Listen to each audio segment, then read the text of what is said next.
রহমতুল্লাহি ওয়া বারাকাতুহু। আপনারা সবাই কেমন আছেন? আলহামদুলিল্লাহি রাব্বিল আলামিন ওয়াসসালাতু ওয়াসসালামু আলা সাইয়্যিদিল আশরাফিল আমবিয়াই ওয়াল মুরসালিন ওয়া আলা আলিহি ওয়া সাহবিহি আজমাইন। আম্মা বা'দ, ফাকাদ ক্বালা আল্লাহু সুবহানাহু ওয়া তাআলা ফি কালামিহিল মাজিদ ওয়াল ফুরকানিহিল হামিদ। আউযু বিল্লাহি মিনাশ শাইতানির রাজীম। বিসমিল্লাহির রহমানির রহিম। ইয়া আইয়ুহাল্লাযীনা আমানুত্তাকুল্লাহা হাক্কা তুকাতিহি ওয়া লা তামুতুন্না ইল্লা ওয়া আনতুম মুসলিমুন। সাদাকাল্লাহুল আযীম। সর্বপ্রথম সেই মহান মুনিবের দরবারে লাখ কোটি শুকরিয়া আদায় করি যে মহান রব্বুল আলামিন দুনিয়ার সমস্ত কাজ থেকে ফারেক করে কওমের বহু লোক থেকে বাছাই করে আপনাকে আমাকে বড় ভালোবেসে জুমার নামাজ আদায় করার উদ্দেশ্যে জুমার পূর্ব মুহূর্তে মসজিদে সমবেত হয়ে আমরে নিয়েতে কিছু কথা বলার এবং শোনার তৌফিক যে মহান রব্বুল আলামিন দান করলেন, ওই মহান রব্বুল আলামিনের দরবারে শুকরিয়া আদায় করি। সবাই বলে আলহামদুলিল্লাহ। দুরূদ ও সালাম পাঠ করি মানবতার মুক্তির দিশারি সাইয়্যিদুল মুরসালিন আশরাফুল আম্বিয়া বিশ্বনবী মুহাম্মদুর রাসূলুল্লাহ সাল্লাল্লাহু আলাইহি ওয়াসাল্লাম। আমি আপনাদের সামনে মহাগ্রন্থ আল কুরআনুল কারীমের ৩ নম্বর সূরা আল ইমরান এর থেকে একটি আয়াতে মুকাদ্দাসা তিলাওয়াত করেছি, আয়াত নম্বর ১০২। এই সূরার ভিতরে মোট আয়াত আছে ২০০টি। আমার আলোচিত আয়াত হলো একটি। আয়াত থেকে আলোচনার প্রারম্ভে শ্রদ্ধাভরে স্মরণ করি এবং দোয়া করি যারা ৫২ ভাষা আন্দোলনে অংশগ্রহণ করে চলে গেছেন, ৭১-এর দেশমাতৃকার স্বাধীনতা যুদ্ধে অংশগ্রহণ করে চলে গেছেন এবং এই ২০২৪ সালের এই বাংলাদেশকে নতুন স্বাধীনতায় রূপায়িত করার জন্য স্বৈরাচারী শাসকের বিরুদ্ধে কথা বলে রাজপথে লড়ে যারা চলে গেছেন, আবু সাইদ ভাই, মুগ্ধ ভাই সহ যারাই চলে গেছেন, ৩ দলের ভিতর থেকে যারা ঈমান নিয়ে গেছেন তাদের জন্য দোয়া করি আল্লাহ রাব্বুল আলামিন তাদেরকে শহীদ হিসেবে কবুল করে নিক। সকলে বলেন আমিন। এবং হযরত শাহজালাল রহমাতুল্লাহ আলাই, হযরত খান জাহান আলী রহমাতুল্লাহ আলাই, হযরত শাহ মাকদুম রহমাতুল্লাহ আলাইয়ের পদতলিধন্য স্মৃতি বিজড়িত বাংলার এই সবুজ ভূখণ্ডে কালেমার রাজ কায়েমের জন্য কথা বলার কারণে সমকালীন স্বৈরাচার শাসকের অত্যাচারে অত্যাচারিত হয়ে মাজলুম অবস্থায় পৃথিবীর বুক থেকে যারা চলে গেছেন, বিশেষ করে আল্লামা দিলওয়ার হোসেন সাঈদী রহমাতুল্লাহ আলাইহ সহ যারা চলে গেছেন তাদের জন্য দোয়া করি আল্লাহ রাব্বুল আলামিন তাদেরকেও শহীদ হিসেবে কবুল করে নিক। সকলে বলেন আমিন। সম্মানিত উপস্থিতি, আমি যে আয়াত তেলাওয়াত করেছি এই আয়াতের আলোকে সংক্ষিপ্ত পরিসরে কিছু কথা বলবো ইনশাআল্লাহ। আমা তৌফিক ইল্লা বিল্লাহ আলাইহি তাওয়াক্কালতু ওয়া ইলাইহি উনীব। এই দুনিয়ায় জালেমের অভাব নাই, কাফেরের অভাব নাই, ইহুদির অভাব নাই, নাসারার অভাব নাই। আছে? আল্লাহ রাব্বুল আলামিন কালামে পাকের কোথাও ইয়া আইয়ুহাল্লাযীনা কাফারু ইয়া আইয়ুহাল্লাযীনা যালামু বলে ডাক দেয় নাই। দেশে পাইছেন কোথাও? কোনো জায়গায় ডাক দেয়নি। আল্লাহ রাব্বুল আলামিন ইমানদারদেরকে বড় ভালোবাসে, এই ভালোবাসার কারণে ইমানদারদেরকে ডাক দিচ্ছে ইয়া আইয়ুহাল্লাযীনা আমানু, হে ইমানদারগণ। ভালোবাসার কারণে আল্লাহ পাক ডাক দিচ্ছেন আমানু বলে, ইমানদারকে ডাকছে। আল্লাহ ডাকে সাড়া দেওয়ার দরকার আছে কি না? আছে না? কম না বেশি? বেশি সাড়া দেওয়ার দরকার আছে। যদি আপনি রাত্রে ঘুমিয়ে রয়েছেন, রাত ১টার দিকে আপনার মাথার কাছে মোবাইল ফোন রয়েছে, মোবাইল ফোনে রিং বেজে উঠল, আপনি ঘুম কণ্ঠে রাত ১টার সময় ঘুমিয়ে রয়েছে, ঘুম থেকে জেগে ঘুম কণ্ঠে আপনি বলতে এই হ্যালো কে বলছেন, কথা ভালো ফুটতেছে না যেহেতু চোখে ঘুম রয়েছে। অপর প্রান্ত থেকে বললাম যে আমি বাংলাদেশের প্রধান উপদেষ্টা ডক্টর ইউনূস বলছি। এখন কি আর ঘুম থাকবে বলেন? ঘুম ভেঙে যাবে না? স্যার এত রাতে ফোন দিয়েছেন, স্যার নতুন করে সালাম দেবে, আসসালামু আলাইকুম স্যার, এত রাতে আমার কাছে ফোন দিয়েছেন স্যার, কি বিষয় কি স্যার? বারবার বলবে যে স্যার বলে ফেনা তুলে ফেলবে মুখে। শুধু তাই না, সকালবেলায় চার দোকানে যে গল্প করবে, মোবাইল ফোন বের করে বলবে, এই তোরা তো আমার চিনলি না, দেখ আমার মোবাইলে কে ফোন দেয়। বাংলাদেশের পরিচালক প্রধান উপদেষ্টা ডক্টর ইউনূস ফোন দেয় রাত 1টার সময়, তোরা তো আমার চিনিস না, ডক্টর কে ফোন দেয় দেখেছিস, নম্বরটা দেখ। মোবাইল বের করে কি বলবে, নম্বরটা দেখ কে ফোন দিছে। আমার ভাইরাম, আকাশের মালিক, জমিনের মালিক, আপনার হায়াতের মালিক, মৌতের মালিক, জান্নাতের মালিক, জাহান্নামের মালিক, ওই মালিক আপনাকে আমাকে ডাক দিছে, আইয়ুহাল্লাযীনা আমানু, হে ঈমানদারগণ। তারটাকে সাড়া দেওয়া কি ওই ডক্টর ইউনূসের চেয়ে কম না বেশি? ডক্টর ইউনূস যে ডাক দিছে, ওর ডাকে যেমন স্যার স্যার করে ফেনা তুলে ফেলতেছেন, মুখ দিয়ে অনার্গল বলতেছেন, স্যার কি জন্য ফোন দেন স্যার বলেন, বারবার বলতেছেন। আকাশের মালিক, জমিনের মালিক, আপনার হায়াতের মালিক, মৌতের মালিক, ওই মুনিব আপনাকে ডাক দিচ্ছেন, ইয়া আইয়ুহাল্লাযীনা আমানু, হে ঈমানদারগণ।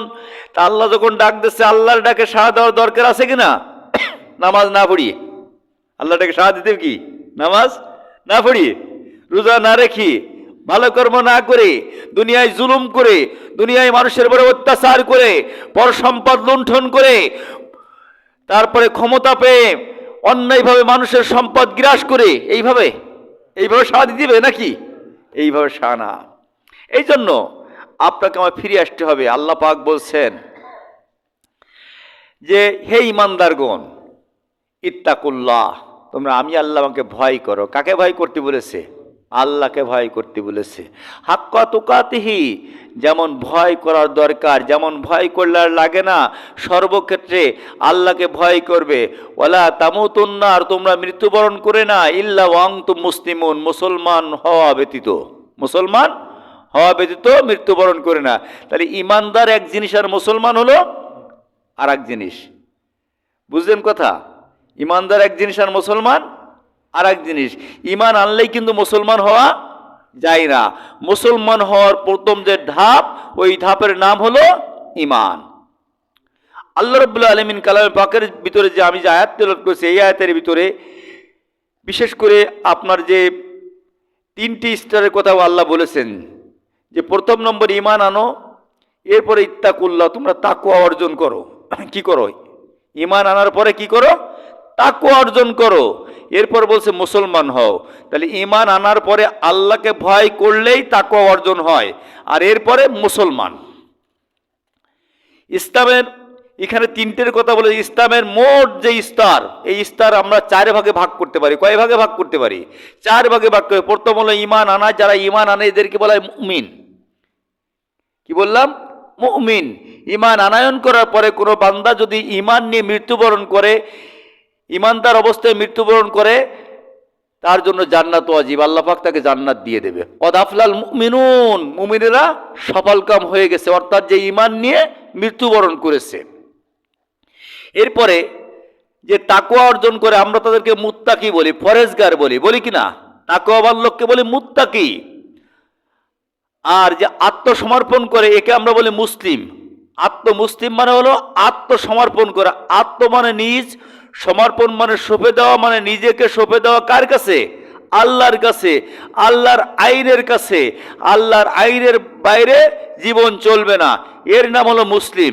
আল্লাহর আইনের বাইরে, আল্লাহর বিধানের বাইরে, আল্লাহর কোরআনের বাইরে, রসুল প্রদর্শিত পথের বাইরে যদি জীবন চালান, এর নাম মুসলিম না। এরপরে আরেকটা যে এটা, সেটা হলো যে ইহসান করে তাকে হলো মুহসিন। তাহলে কি বললাম? মুমিন, মুত্তাকি, মুসলিম আর মুহসিন। 4টে ধাপ আমরা পেয়েছি। এই 4টে ধাপের ভিতরে হাদিসে জিব্রাইল আসছে এই ইহসান সম্পর্কে। 4র্থ নম্বর ধাপ সম্পর্কে, ইহসান সম্পর্কে বলা হয়েছে যে মুহসিন কারা। আল্লাহ নবীকে জিজ্ঞাসা করলো, আল্লাহ নবী বলছে, জিজ্ঞাসা করো মালে ইহসান, ইহসান কি? কলা নবী সাল্লাল্লাহু আলাইহি ওয়াসাল্লাম, নবী সাল্লাল্লাহু আলাইহি ওয়াসাল্লাম বলছেন, ইন তা'বুদুল্লাহ, তুমি এমন ভাবে আল্লাহর ইবাদত করো, কান্নাকা তারা, যেন তুমি আল্লাহকে দেখতেছো। যদি এই স্তরে তুমি পৌঁছাইতে না পারো, তাহলে তুমি এইটাই করো, ওয়াইন তাকুন ইয়ারাউ ফাইন্নাহু ইয়ারাক, তাহলে তুমি ধারণা করো যে আল্লাহ তোমাকে দেখতেছে। এই ধারণা করে ইবাদত করো। যখন কোনো বান্দা এই ধারণায় চলে যায়, এই পর্যায়ে পৌঁছে যায়, তখন সে বান্দার পাপ করে না, তখন তার দ্বারা পাপের কাজ সংগঠিত হয় না। তাহলে আল্লাহর নিকট পৌঁছানোর জন্য আমরা স্তর পাইছি কয়টা? 4টে। প্রথম হলো মুমিন, এরপর হলো মুত্তাকি, এরপর হলো মুসলিম, এরপর হলো মুহসিন। কয়টা স্তর? 4টি স্তর।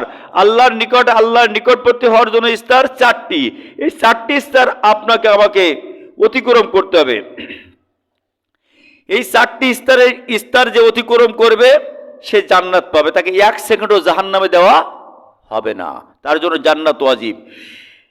এই জন্য জাহান্নাম থেকে বাঁচতে হলে আপনি ঈমান এনেছেন, এর দ্বারা আপনার দায়িত্ব শেষ না। ঈমান হলো জান্নাতের পথের, জান্নাতের ক্লাসের ছাত্রের ভর্তির নাম হলো ঈমান। আপনি জান্নাতে যেতে চান, ওই জান্নাতের ক্লাসের ছাত্র হতে গেলে প্রথম যে ভর্তি হতে হয়, ওই ভর্তি হওয়াটার নামই হলো ঈমান। এরপরে আল্লাহ প্রদত্ত, রসুল প্রদর্শিত যত বিধান আছে, যত পথ আছে, যত মত আছে, এইগুলো পুঙ্খানুপুঙ্খানুরূপে মেনে চলা, এইগুলো হলো আপনার আমার জীবনের সাবজেক্ট। এই সাবজেক্টে আপনি আমি যদি পাশ করি তবেই কিন্তু পাশ। ঈমান আনলেই কিন্তু মুক্তি না। ঈমান আনয়ন করার পরে, ভর্তির পরে, জান্নাতি ক্লাসে ভর্তি হওয়ার পরে যে সাবজেক্ট আছে, ওই সাবজেক্টগুলো বাস্তব জীবনে পড়ে পাশ করতে হবে, আমল করে পাশ করতে হবে। যদি কোনো একটা সাবজেক্ট আপনি ফেল করেন, আপনি কিন্তু ফেল। আপনি কি ফেল? এই জন্য এটা আপনাদের কি করতে হবে। আমরা মনে করি যে ইসলাম সিস্টেমের বাইরে ইবাদতের 1 পয়সা মূল্য নেই। আল্লাহ প্রদত্ত, রসুল প্রদর্শিত যে বিধান আছে, এই বিধানের বাইরে যা আমরা যদি ইবাদত করি, এই ইবাদতের 1 পয়সা মূল্য নেই। আছে? আমরা এখন নামাজ পড়বো, কি পড়বো? নামাজ পড়বো। এখন নামাজ পড়বো, মসজিদে এসে দাঁড়িয়ে পরে সিজদা মেরে দিলাম, হবে না? সিজদা আছে না নামাজের ভিতরে? এই সিজদাতে 2 সিজদা মেরে দিয়ে উঠিয়ে দাঁড়িয়ে এইবার রুকু করলাম, হবে? হবে না। কেননা রুকু তো আছে, নামাজে তো সিজদাও আছে, কিন্তু আল্লাহ রাসূল সাল্লাল্লাহু আলাইহি ওয়াসাল্লাম এই সিস্টেম আপনাকে আমাকে শিক্ষা দেয়নি। শিক্ষা না দেওয়ার কারণে হবে না। যদিও নামাজের ভিতরে সিজদা ফরজ, রুকু করা ফরজ, কিন্তু সিস্টেমের বাইরে ইবাদতের কোনো মূল্য নেই। এই জন্য সিস্টেম মানে জীবনযাপন যারা করবে, এরাই হলো মুমিন, এরাই হলো সফলকাম মানুষ, এরাই হলো জান্নাতি মানুষ। আল্লাহ রাব্বুল আলামিন কালামে পাকের ভিতরে সূরা আল ইমরানের ভিতরে স্পষ্টভাবে বলেছেন, অমাইয়াবতাগি গায়রাল ইসলামে দীনান ফালা ইউকবালা মিনহু ওয়া হুয়া ফিল আখিরাতি মিনাল খাসিরিন। ইসলাম বাদে যত ইবাদত, রাসূলের তরিকা বাদে যত ইবাদত করো, কোনো ইবাদত আল্লাহর দরবারে কবুল হবে না। আর কিয়ামতের ময়দানে এই ইবাদতকারীরাই সব থেকে বড় ক্ষতিগ্রস্ত হবে। বুঝছেন? এখন এই ইবাদত যদি আমরা নামাজের কথা বললাম, যারা হজ করেছেন, হজের যে মৌসুম, হজের মৌসুমে ভিড় হয় না অনেক? এখন কি এরকম ভিড় আছে? এখন যদি আপনি হজের নিয়ত করে এখন হজে যান, হজ হবে? হজ হবে? সওয়াব হবে? সওয়াব হবে না। কাজ আপনি সব ঠিকঠাক আদায় করলে, কিন্তু সিস্টেম নেই তাই হবে না।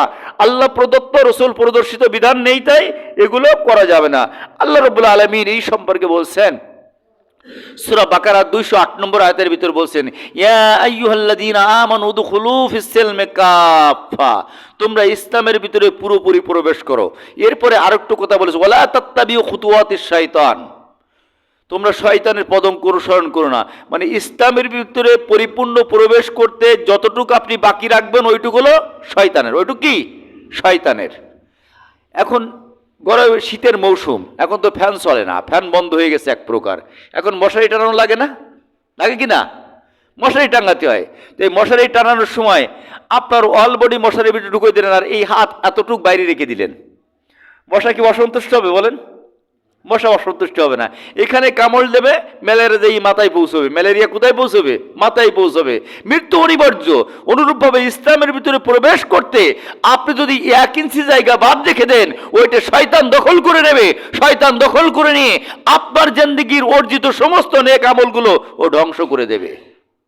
কিয়ামতের ময়দানে আমলনামা ফাঁকা। বুঝছেন? এই জন্য আল্লাহ বলছেন, ওয়ালা তাত্তাবিউ খুতুওয়াতিশ শাইতান। এটা মানা কি? নফল না ফরজ? ফরজ। শয়তানের পদঙ্ক অনুসরণ করা যাবে না। ইসলাম পরিপূর্ণ না মানার কারণে, আজ ইসলামের ভিতরে পরিপূর্ণ আমরা প্রবেশ না করার কারণে নামাজি লোক সুদ খায়, সুদি টাকা লাগায়। এরকম লোক তো আমাদের সমাজে নেই। আছে? আমাদের মসজিদে তো 2-1 জন পাওয়া যাবে না। যাবে? নামাজ পড়ে 5 ওয়াক্ত, কপালে কালো দাগ, এরপরে 5 ওয়াক্ত নামাজ পড়ার পরেও সে সুদ খায়, সুদি টাকা লাগায়, ঘুষ খায়, পরের টাকা আত্মসাৎ করে, দোকান থেকে বাকি নিয়ে আর দেয় না। এরপরে মুসলমানের ছেলে ক্ষমতা পাওয়ার পরে টাকা খাইয়ে অন্যায়কে ন্যায় বানায়, ন্যায়কে অন্যায় বানায়। যে জিনিসটা একজনের না, দুইজনের সে টাকা দিলে যে মালিক না তাকে মালিক বানিয়ে দেয়, এরকম কাজ হয় না? শুধুমাত্র ইসলামের ভিতরে পরিপূর্ণ প্রবেশ না করার কারণে। দেখেন, নাম আবার আব্দুল্লাহ, নাম কি? আব্দুল্লাহ, আল্লাহর বান্দা, আল্লাহর গোলাম, কিন্তু কাজ কি? সম্পূর্ণ উল্টো। ইসলাম পরিপূর্ণ না মানার কারণে নামাজ পড়ে, রোজা রাখে। এই জন্য অনেক ক্ষেত্রে আপনাকে আমাকে এগুলো লক্ষ্য করতে হবে। জাকাত দেয়, নামাজ পড়ে, রোজা রাখে, হজ করে, এগুলো করে, এই জাতীয় লোকের কাছে যদি আপনি বলেন, ভাই আপনি তো নামাজ পড়েন, রোজা রাখেন, হজ করেন, জাকাত দেন, সব কাজ করেন, আল্লাহর আইনেও তো আল্লাহ দেশ চালানোর কথা বলেছে, এটা কি করা যায় না? ইসলামী রাজনীতি করা যায় না? দেখবেন চেহারাটা কালো হয়ে যাবে, চেহারাটা কালো হয়ে যাবে। আপনি আবার রাজনীতির কথা বললেন, নামাজের মধ্যে রাজনীতি তুললেন। এরম লোক তো আমার সমাজে নেই, আছে? আমার সমাজেও আছে। যে আল্লাহ নামাজ দিয়েছেন, যে আল্লাহ রোজা দিয়েছেন, যে কোরআনের ভিতরে হজ দিয়েছে, যে কোরআনের ভিতরে জাকাত দিয়েছে, ওই কোরআনের ভিতরে আল্লাহ রাব্বুল আলামিন ইসলামী রাজনীতিও দিয়েছে, দেয় নাই? ইসলামী রাজনীতিও দিয়েছে। কোরআনের কয়টা অক্ষর অস্বীকার করলে কাফের হয়ে যায় বলেন তো? একটা অক্ষর অমান্য করলে কাফের হয়ে যায়। যে ইসলামী রাজনীতি অস্বীকার করলো, কি আর ইমানদার আছে? ইমানদার আছে? ইমানদার নেই। ও তো আংশিক ইসলাম মানে, পরিপূর্ণ মানে না। আল্লাহ রাব্বুল আলামিন সূরা ইউসুফের 40 নম্বর আয়াতের ভিতরে বলছে, ইনিল হুকমু ইল্লা লিল্লাহ, বিধানদাতা একমাত্র আল্লাহ। একমাত্র কে? আল্লাহ। শুধু নামাজের বিধানদাতা আল্লাহ না রাষ্ট্রের বিধানদাতা আল্লাহ? সব জায়গায় রাষ্ট্রের বিধানদাতা আল্লাহ। মসজিদে সে আল্লাহর বিধান মানে, আর রাষ্ট্রে যে যারা ব্রিটিশ আইন চালু করে ওদেরকে ভোট দি, এরও ইমান নেই। এই হলো কি? বেঈমান। এ আংশিক মানে, ইসলাম আংশিক মানে। যদি আপনাদের কাছে আমি জিজ্ঞাসা করি, ভাই দুইজন হক্কানি আলেমের নাম বলেন দিন, যার যার কাছে ভালো লাগে, যে যে প্রিয় তার নাম বলবেন, নাকি বলবেন কিনা? এবার যদি বলি, ভাই 5 জন হক্কানি কাফেরের নাম বলেন দিন, বলেন ও তো ইখতিয়ার দেওয়া হয়নি, কিরা কাফের, আমি কি করি বলবো? আল্লাহ রাব্বুল আলামিন বলে দিলেন হক্কানি কাফের কারা। আপনি বললেন হক্কানি আলেমিরা, আর আল্লাহ বলেন হক্কানি কাফেরিরা। কাফেরের সঙ্গে আল্লাহ পাক বলছেন সূরা নিসার ভিতরে, সূরা নিসার 150 নম্বর আয়াতের ভিতরে আল্লাহ বললেন, وَيَقُولُونَ نُؤْمِنُ بِبَعْضٍ وَنَكْفُرُ بِبَعْضٍ وَيُرِيدُونَ أَن يَتَّخِذُوا بَيْنَ ذَلِكَ سَبِيلًا أُولَئِكَ هُمُ الْكَافِرُونَ حَقًّا। আল্লাহ বললেন, কিছু কিছু লোক এমন আছেন, ইয়াকুলুনা মুজারের সিগা, প্রেজেন্ট ফিউচার, বর্তমান ভবিষ্যৎ দুটো অর্থ দেয়। এখন যারা আছে আর অদূর ভবিষ্যতে যারা আসবে, এরা বলবে ইয়াকুলুনা নুমিনু বিবাদ, আমরা তো কিছু ইসলামের মানি, নামাজ তো পড়ি, হুজুর রোজা তো রাখি, শুধুমাত্র ইসলামী রাজনীতি, ইসলামী খিলাফত ব্যবস্থা এটা অস্বীকার করি, ও নাকফুরুনা বিবাদ, আর কিছু অস্বীকার করি। ইউরিদুন, আমরা ইচ্ছা করি, আইয়াত্তাখিযু বাইনা যালিকা সাবিলা, মধ্যম পন্থা অবলম্বন করে চলার, মধ্যম পন্থা অবলম্বন করে চলার। সব যদি মানতে যায়, হুজুর রাজাকারে বলতে পারে, হুজুর নাশকতা মামলা দিতে পারে, হুজুর জেল আসতে পারে, জুলুম আসতে পারে। এই জন্য আমি সব, হুজুর ওখানে নেই, ও জেল আমি খাটতে পারবো না, হুজুর মাজায় দড়ি দেবে, পায়ে ডান্ডা বেড়ি দেবে, ক্রস ফায়ারে নিয়ে যাবে, ওখানে হুজুর আমি নেই। এই সুবিধাবাদ ইসলামগুলো মানে আল্লাহ পাক বলছেন এরাই হলো হক্কানি কাফের। কি বললাম? হক্কানি কাফের। এইরকম কাফের ইমাম সাহেবও বাংলাদেশে বহুত আছে, কাফের খতিবও বহু আছে, কাফের এইরকম হক্কানি কাফের, নির্ভেজাল কাফের অনেক মানুষের মুহতামিমও আছে, যারা ইসলামী রাজনীতি পছন্দ করে না, ইসলামী রাজনীতি ঘৃণা করে। এরা হলো হক্কানি কাফের। কে বলেছে? আল্লাহ। সূরা নিসা আয়াত নম্বর 151। কি বললাম? 151। এই জন্য হক্কানি আলেম সিনার হক্কানি কাফের সঙ্গে আল্লাহ দিয়ে দিয়েছেন। আল্লাহ রাব্বুল আলামিন কালামে পাকের ভিতর সূরা আরাফের 54 নম্বর আয়াতের ভিতরে বলেছেন, আলাহুল খলক ওয়াল আমর, সাবধান, সৃষ্টি যার, আইন চলবে তার। বাংলাদেশে চলে তো নাকি? বাংলাদেশে চলে না? 1757 সালে ৮৫ আমল কারণে নবাব সিরাজউদ্দৌলার পতন হয়। এরপরে এই বাংলাদেশে, এই দেশে ইংরেজ আসে। 1947 সনে এ দেশ থেকে ইংরেজ বিদায় হয় 190 বছর পরে। এরপরে 47 থেকে 52 ভাষা আন্দোলন, 69 গণ অভ্যর্থন, এরপরে 71 রক্তক্ষয়ী স্বাধীনতা সংগ্রাম, এরপরে এই স্বাধীনতা হয়ে গেছে 71 সনে, তাও তো 53 বছর। কত বছর? 53 বছর। 53 বছরে চলেছে কি দেশ? কোরআন দিয়ে চলেছে? একদিন চলেছে? আল্লাহর আমরা কি চেষ্টা করি? চেষ্টাও তো করিনি, চলিনি আর চেষ্টাও করিনি।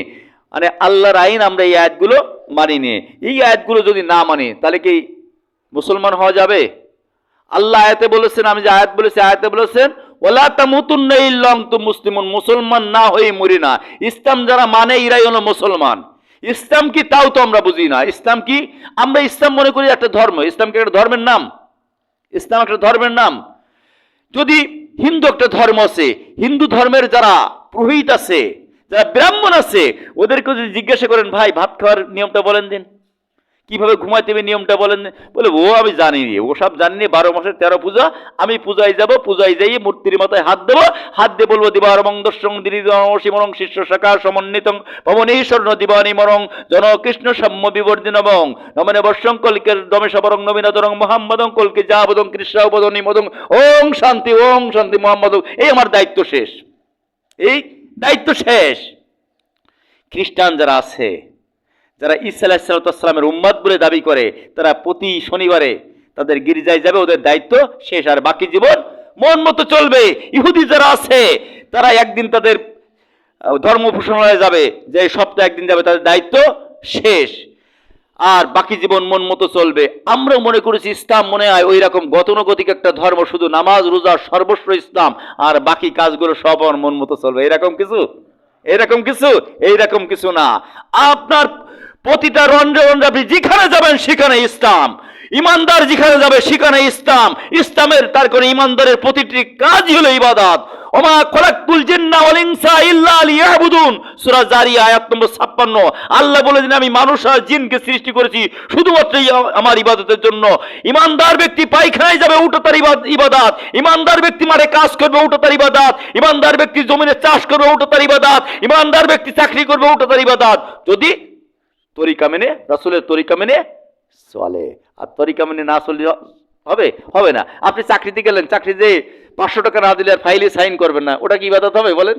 ওটা ইবাদত হবে না, ইবাদত কোনো সুযোগ নেই। এই জন্য আপনার আমার প্রতিটা কাজ হবে ইবাদত, যদি সিস্টেম মানে চলে। এই না করলে কিন্তু হবে না। বাকি জীবন কোনো অবস্থায় নামাজ রোজা ইসলাম মনে করলাম, আর আপনার আমার অন্য অন্য কাজগুলো সবই মন মতো চালালাম, তাহলে কিন্তু ইমানদার হওয়া যাবে না। আল্লাহ স্পষ্ট বলেছেন ওয়ালা তামুতুন্না ইল্লা আনতুম মুসলিমুন, ওয়ালা তামুতুন্না ইল্লা আনতুম মুসলিমুন, মুসলমান না হয়ে মৃত্যুবরণ করে না। আমাদের সমাজে আমরা যারা লেখাপড়া করেছি, ইংলিশে নাউন আছে, প্রোনাউন আছে, ভার্ব আছে, অ্যাডভার্ব আছে না? আরবিতে কালেমা আছে, এসএম আছে, ফেল আছে, হরফ আছে, এদের একটা সংজ্ঞা আছে না? ইসলাম যে আমরা বলি ইসলাম, ইসলামের কি একটা সংজ্ঞা আছে কিনা? ইসলামের একটা সংজ্ঞা আছে কিনা? সেই ইসলামের সংজ্ঞাটা কি? রাসূল করিম সাল্লাল্লাহু আলাইহি ওয়াসাল্লাম বলছেন আর ইসলাম হুয়া ফি তিলকা শারাই আল্লাতী ইয়াতাহাক্কাকু বিহা সালাম। ইসলাম হলো ওই জিনিস, এমন কতিপয় নিয়ম নীতির নাম, যে নিয়ম নীতিগুলো সমাজে প্রতিষ্ঠা করলে সমাজ শান্তির ছাইলাভ বয়ে যায়। সেটা হলো রাষ্ট্র ব্যবস্থা। সেটা কি? রাষ্ট্র ব্যবস্থা। কুরআনুল কারীমের ভিতরে 500 আয়াত রয়েছে বিধান সম্বলিত। এই বিধান সম্বলিত আয়াতগুলো জমিনে প্রতিষ্ঠা করা। চোর চুরি করেছে, ওকে জেলখানায় দেওয়ার দরকার নেই। সাক্ষী প্রমাণ পাওয়া গেছে, 2 হাত কেটে দাও। আইন কার? আল্লাহর আইন। মানা নফল। তাহলে এই আইন যারা কায়েম করবে তাদের সমর্থন দেওয়া কি নফল? তাদের সমর্থন দেওয়া ফরজ। কিন্তু এই সমর্থন তো দিতে চাইনি, দলীয় কায়দায় চলি। আমি এক দলের সাপোর্টার, সেই দল নেই চলি। কিয়ামতের ময়দান নয়, মৃত্যুবরণ করার পরে আপনাকে আমাকে মাটি দেবে, কবরে রাখবে, কি বলে? বিসমিল্লাহি ওয়া আলা মিল্লাতে রাসূলিল্লাহ, বিসমিল্লাহি ওয়া আলা মিল্লাতে জামাত ইসলাম, চরমুনা, তাবলিগ জামাত, এই বলবে? আমলিগ বিএনপি বলবে? কার নামে? রাসূলের নামে উঠাই দিয়ে গেলাম। দুনিয়ায় তুমি তো রাসূলের কর্মসূচি পালন করো নাই। আল্লাহ বলছেন আমি রাসূল দুনিয়ার জমিনে পাঠিয়েছি। সূরা সব আয়াত নম্বর 9, সূরা তওবা আয়াত নম্বর 33, সূরা ফাত আয়াত নম্বর 28, ওয়াল্লাযী আরসালা রাসূলাহু বিল হুদা ওয়া দীনিল হাক্কি লিইয়ুযহিরাহু আলাদ দীনি কুল্লিহি ওয়ালাউ কারিহাল মুশরিকুন। আমি আমার রাসূল পাঠিয়েছি দ্বীনই হক, সত্যের বিধান, মহাগ্রন্থ আল কুরআনুল কারীম দিয়ে লিইয়ুযহিরাহু, উনি প্রকাশ করে দেবে, আলাদ দীনি কুল্লিহি, যত জীবনাদর্শ, যত মতদর্শ আছে, যত তাগুতি আইন আছে, সমস্ত তাগুতি আইনের পরে কোরআন প্রতিষ্ঠিত করবে। এই জন্য আমি রাসূল পাঠিয়েছি। এই দল তো আপনি করেন না, এই চিন্তা তো আপনার নেই। আপনার রাসূলের দলে উঠে লাভ কি? লাভ আছে বলেন? আমাদের সময় হয়ে গেছে। আমাদের মনিরামপুরের কথা বলি। মনিরামপুরের কথা বলি, উদাহরণস্বরূপ বলতেছি। মনিরামপুরের বিভিন্ন দল আছে, আছে না? রাজনৈতিক বিভিন্ন দল আছে, আছে না? তো একটা দলের দুটো গ্রুপ আছে, একটা দলের দুটো গ্রুপ আছে, দল কিন্তু একই দল, একটা দলের দুটো গ্রুপ আছে। মনে করেন যে আমার চাচা আলী আকবর গ্রুপ আর মতিউর রহমান গ্রুপ, দুটো গ্রুপ। দল কিন্তু মূল দল কিন্তু এক দল। এখন ইনার গ্রুপ করার কারণে যে যদি ওনার অফিসে উঠতে চায়, উঠতে দেয়? কয় না, ও চলবে না, তুই ওই গ্রুপের লোক। মার্কা কিন্তু একটা, মার্কা কিন্তু একটা। মার্কা মনে করো লম্প, দুইজনের মূল মার্কা লম্প, নমিনেশনের জন্য দুই গ্রুপ হয়ে গেছে। তাহলে শুধুমাত্র একই আদর্শ প্রতিষ্ঠার জন্য রাজপথে রাজপথে আন্দোলন করার পরে শুধুমাত্র নমিনেশন ক্ষেত্রে যদি মতপার্থক্য থাকার কারণে এক লোক আর এক লোক, এক দলের লোক আর এক অফিসে গেলে জায়গা না হয়। আপনি দুনিয়ার জিন্দিগিতে তাগুতি আইন প্রতিষ্ঠার জন্য আন্দোলন করেছেন, তাগুতি আইনের জন্য মানুষের উপর অত্যাচার করেছেন, জুলুম করেছেন, আপনাকে রাসূল কেন নেবে? বোঝেন কথা, বাংলা কথা বোঝেন? রাসূল নেবে? রাসূল নেবে না। আপনি নিতে পারতেছেন না, মতিউর রহমান গ্রুপের লোক আলী আকবর সাহেব নিতে পারতেছেন না, আলী আকবর সাহেবের লোক আপনি নিতে পারতেছেন না। আপনার জীবনের উদ্দেশ্য কি? আপনি ইমানদার বলে দাবি করেন, কি ইমান এনেছেন আপনি? ইমান আনার যে শর্ত আছে আল্লাহ রাব্বুল আলামিন সূরাতুল বাকারার 256 নম্বর আয়াতের ভিতরে স্পষ্টভাবে ওয়াজ করে দিলেন। ও পৃথিবীর মানুষরা, তোমরা ঈমান আনতে চাও, ফামা ইয়াকফুর বিত্তাগুত, আগে তাগুতের বুকে লাথি মারো, তাগুতি আইনের ভিতরে বুকে লাথি মারো। কোরআন বিদ্বেষী যত আইন আছে সমস্ত আইনকে ভুলন্টিত করো, ওর বুকে লাথি মেরে তারপরে তুমি ঈমান আনয়ন করো। ফামা ইয়াকফুর বিত্তাগুত মিন বিল্লাহ, এরপরে কালেমা পড়ো। এরপরে কি পড়ো? কালেমা পড়ো। আল্লাহ রাব্বুল আলামিন কালামে পাকের ভিতরে অন্যত্র বলেছেন, ওয়ালাকাদ বাসনা ফি কুল্লি উম্মাতির রাসূলান ইবুদুল্লাহ ওয়াজতানিবুত তাগুত। আমি পৃথিবীতে যত নবী পাঠিয়েছি সমস্ত নবীর দাওয়াতি মিশন ছিল দুইটি। একটা হলো জীবনভর আল্লাহর গোলামি করবে। জীবনভর কার গোলামি? শুধু নামাজে না, নামাজ, রোজা, রাজনীতি, অর্থনীতি, সমাজনীতি, পরিবার নীতি, আন্তর্জাতিক নীতি, বিয়ার নীতি, যত নীতি আছে সকল ক্ষেত্রে গোলামি হবে কার? আল্লাহর গোলামি করবে। আর ওয়াজতানিবুত তাগুত, আর তাগুতকে অস্বীকার করবে।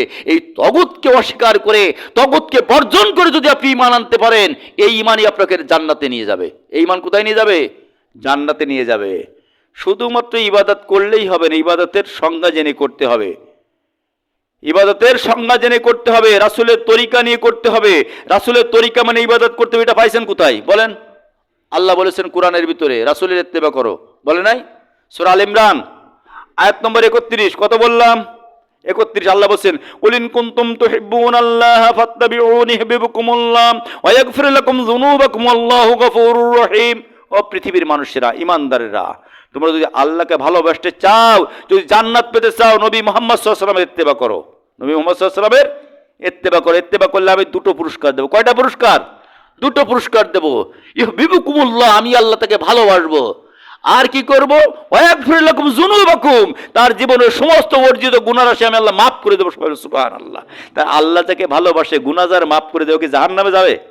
কোথায় যাবে? ওর জান্নাত ওয়াজিব। জান্নাত কি বললাম? জান্নাত ওয়াজিব। এরপর আল্লাহ পাক 2 নম্বর আয়াতে বলছেন 32, বলে আতিউল্লাহ রাসূলা ফাইন তাওয়াল্লাহু ফাইন্নাল্লাহা লা ইউহিব্বুল কাফিরিন। যদি কোনো একটা বিষয় থেকে আল্লাহ এবং তার রাসূল থেকে মুখ ফিরাই নিয়ে ব্যক্তিগত মত চালাই দাও ইবাদত বলে, নিশ্চয় আল্লাহ রাব্বুল আলামিন কাফেরদেরকে ভালোবাসে না, মানে কাফের হয়ে যায়। কি হয়ে যায়? কাফের হয়ে যায়। এই জন্য বিশ্বনবী সাল্লাল্লাহু আলাইহি ওয়াসাল্লাম বলছেন, ক্বালা নবী সাল্লাল্লাহু আলাইহি ওয়াসাল্লাম আখলিস দীনাকা ইয়াকফিকাল আমালুল কলিল। তুমি তোমার জীবন ব্যবস্থা পরিশুদ্ধ করো, জীবন চলার পথও পরিশুদ্ধ করো, অল্প আমলই তোমার নাজাতের জন্য যথেষ্ট হয়ে যাবে। বুঝছেন? অল্প আমলই যথেষ্ট। সিস্টেম মেপে নামাজ 4 রাকাত পড়েন, আল্লাহ মাফ করে দিতে পারবে। পারবে কি না? আর সিস্টেম মানলেন না, ডবডবা সিজদা দিলেন, রুকু নেই, বৈঠক নেই, কিছু নেই, উজু নেই, লাভ হবে? লাভ হবে না। এই জন্য হায়াত যেহেতু আছে, কত সময় আছে জানি না, এখন তো আছে, আপাতত তো কথা বলতে পারতেছি, এখন থেকে তওবা করি যে আল্লাহ বাকি দিনগুলো আল্লাহ প্রদত্ত, রসুল প্রদর্শিত যত বিধান আছে সমস্ত বিধানগুলো বাস্তব জীবনে মানবো ইনশাআল্লাহ। পারবো তো ইনশাআল্লাহ? ওমা তৌফিক ইল্লা বিল্লাহ, আলাইহি তাওয়াক্কালতু ওয়া ইলাইহি উনীব। যারা